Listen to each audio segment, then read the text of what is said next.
அனைவருக்கும் வணக்கம். நம்ம மல்லி சீரியல்ல என்னெல்லாம் சுவாரஸ்யமான விஷயங்கள் நடக்க போகுதுன்னு பார்க்கலாம் வாங்க. மனோகர் மல்லி கிட்ட உண்மையை சொல்லிட்டாங்க அப்படின்றத ரேணுகா நல்லாவே தெரிஞ்சுக்கிட்டாங்க. ஸோ இனி இந்த உண்மையை அவங்க கண்டுபிடிச்சிட்டா நம்ம வசமா மாட்டிக்குவோம். இந்த உண்மையை நம்ம எப்படியாவது ரகு கிட்ட சொல்லிடணும் அப்படின்னு சொல்லிட்டு ரேணுகா பார்த்தீங்கன்னா நிறைய பிளான் போட்டுட்டு இருக்காங்க. இன்னொரு பக்கம் நிஷா பார்த்தீங்கன்னா கதிரேசன் கிட்ட பெரிய பிரச்சனையே பண்ணிட்டு இருக்காங்க. ஸோ கதிரேசன் பேசுறதை வச்சு பார்க்கும்போது நிஷா மேல கதிரேசனுக்கு கொஞ்சம் கூட பாசமே இல்லை அப்படின்றது நல்லாவே தெரியுது.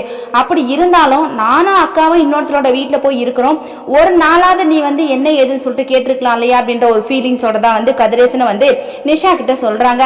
ஸோ இப்போ நிஷா என்ன தெளிவாக தெரிஞ்சுக்கிட்டாங்கன்னா ராஜி சொன்னது 100% உண்மைதான். அப்பா கண்டிப்பா நம்மள ஒரு பொண்ணா மதிக்கல, அந்த மல்லி ரேணுகா இவங்க ரெண்டு பேரையும் தான் தன்னோட பொண்ணா நினைச்சிட்டு இருக்காங்க. அப்பா அப்படியெல்லாம் இருக்கும்போது அந்த சொத்தை கண்டிப்பா நமக்கு கொடுக்க மாட்டாரு அப்படின்னு சொல்லிட்டு நிஷா நல்லாவே தெரிஞ்சுக்கிட்டாங்க.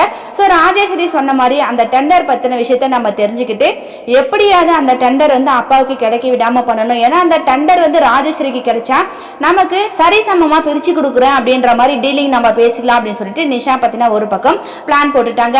இன்னொரு பக்கம் நம்ம மனோகர் பத்தினா மல்லி என்னால இதுல பின்வாங்கவே முடியாது, ஏன்னா நான் உள்ள போயிட்டு அவகிட்ட தனியா பிரச்சனை பண்ணுன்னு சொல்லிட்டு நினைச்சா அவ என்னை அடிச்சு போட்டுட்டு போயிடுவா, அதனால ஒத்தாலா போயிட்டு என்னால அவகிட்ட சமாளிக்க முடியாது அப்படின்னு சொல்லிட்டு மல்லி கிட்ட சொல்லியிருக்காங்க. ஸோ மல்லி பத்தினா இப்ப அடுத்ததா ஒரு சூப்பராக பிளான் போட்டிருக்காங்க. ஏன்னா அந்த ரூம்ல மொபைல் எங்க இருக்கு அப்படின்றத கண்டுபிடிக்கிறத மாதிரி தான் ஒரு பிளான் போட்டிருக்காங்க.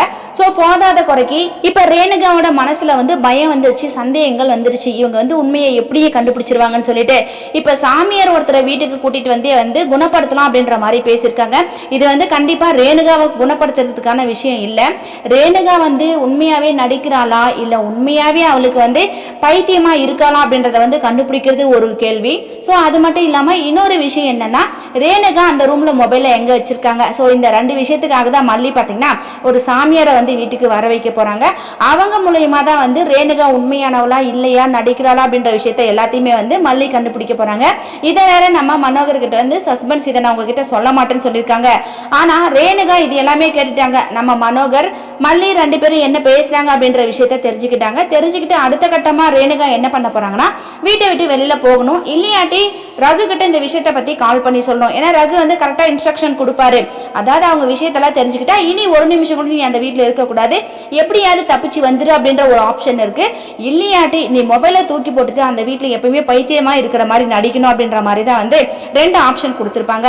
சோ அந்த சாமியார் வர டைமிங்ல ரகு பாத்தீங்கன்னா கதிரேசனுக்கு கால் பண்ண போறாங்க. அதாவது இன்னைக்கு உங்க பொண்ணுக்கு நாங்க ட்ரீட்மெண்ட் பண்ணணும், நீங்க இன்னைக்கு கண்டிப்பா கூட்டிட்டு வந்துருங்க அப்படின்ற மாதிரி தான் ரகு ஒரு பிளான் போட போறாரு. சோ கண்டிப்பா இப்படிதான் நடக்க போகுது. ஆனா இதுல என்ன தெரிய போகுதுன்னா மல்லி மனோகர் என்ன தெரிஞ்சுக்க போறாங்கன்னா ஒவ்வொரு டைமும் நம்ம ஏதாவது நடத்தலாம் அப்படின்ற ஒரு விஷயம் இந்த ரேணுகாவால தள்ளி போகுதுன்னா கண்டிப்பா ரேணுகா நடிக்கிறா அப்படின்ற உண்மை இவங்க கூடிய சீக்கிரத்துல தெரிஞ்சுக்க போறாங்க. அவங்க கெஸ்ஸும் பண்ணிட்டாங்க. ஆனா ஆதாரம் இல்லாதனால தான் ரெண்டு பேரும் இவ்வளவு அமைதியா இருக்கிறாங்க. கூடிய சீக்கிரத்துல அவர் ரேணுகா இல்ல சுடர் அப்படின்ற விஷயத்த ஆதாரத்தோட மனோகர் மல்லி ரெண்டு பேரும் கண்டுபிடிச்சு நம்ம விஜய் கிட்ட சொல்லணும்னு நீங்க நினைச்சீங்கன்னா இந்த வீடியோக்கு ஒரு லைக் போட்டு மறக்காம நம்ம சேனலை சப்ஸ்கிரைப் பண்ணுங்க. தேங்க்யூ.